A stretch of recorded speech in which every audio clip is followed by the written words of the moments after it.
All right, and to continue, we're next looking at another real life integration scenario, this time around data consistency and specifically application data consistency, meaning a scenario where we want to maintain data synchronicity between one or multiple systems. And more specifically, we are now synchronizing Salesforce accounts with SAP. So if we open up our int 100 synchronized accounts with SAP integration solution here, there are a couple of things I really want to highlight from the technical implementation. And the first one is Frends' support for multiple trigger mechanisms for the same integration flow so that you can maintain a single pipeline for ease of governance and, of course, ease of maintenance, but still have multiple ways of running that integration. So in our case, we are actually hooking up a dynamic webhook towards Salesforce so that whenever any account changes happen in Salesforce, that dynamically triggers the integration flow and starts executing the data update. But we also now have two manual reconciliations in place. One that we are running every night at 2 a.m., and one we can simply manually activate from the Frends user interface. And this way, we can actually now combine the benefits of having fully dynamic event-based data synchronization with the surety and, let's say, robustness, reliability of a more batch-style manual reconciliation approach.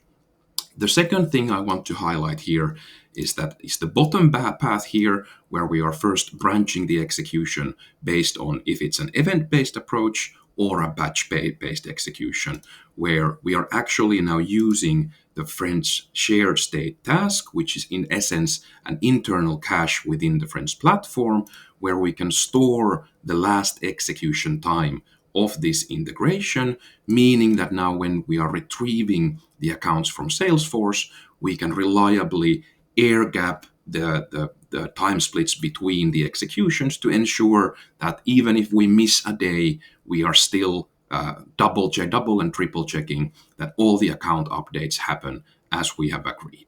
And here, of course, you can also see a quick example of our, for example, Salesforce connector, where we are simply performing a Salesforce SOQL query with, again, the last execution timestamp injected in using the Frends low-code notation.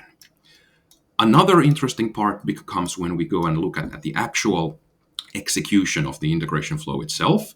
So this is actually a hybrid integration flow, meaning that we perform the first part of the integration in the cloud, but then we transition the execution to another Frends agent, which is actually located in an on-premise setting. And Frends is taking care of the secure data transfer here between the cloud and, of course, the on-premise agent, allowing us to now connect locally to our SAP instance without any hassle about wearing firewalls or of the sort. So what we do here is first we do a little bit of checks here. So we try and find that particular account from SAP using the tax identifier code. We extract certain types of information like the billing country.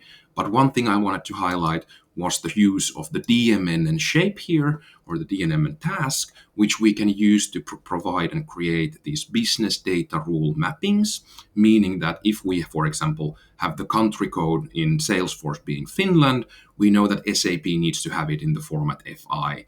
So this way we can maintain and, of course, execute data mappings in a very nice and intuitive way. Lastly, the only thing we do is quite simply just check if the business partner or the account exists in SAP. If it does, perfect. We'll just execute a simple update query, again, using the Frends low-code notation to build the message. And if it does not, we quite simply create a new business partner or a new account in SAP, thus finalizing the process. The last bit I wanted to show about this integration scenario was about the monitoring of it.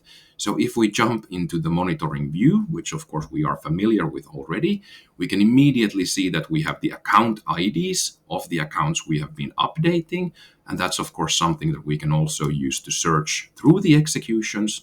And when we find the execution we're interested in, Again, as is with any Frends process, we are automatically logging each and every step along the way, where we can exactly see, for example, what was the query, where was the Salesforce instance we were targeting, and what was the, of course, response or the accounts we found from there. And we can even see that what was, for example, the execution logic and order, in this case for Nordic Solutions. Or one final tidbit here, which is very cool, is that now if I'm an operator and I need to find out, as an example, did we process or update any accounts that belong to Poland, I can simply use the global search and use the freeform for search to search for the term Poland, hit enter, and see that, we have 4 different shapes where we are processing something relating to Poland. And actually we can also jump into the iteration number 8 in our loop execution here and see that, hey, yes, in iteration number A, we processed an account belonging to Poland called Warsaw Agro SP.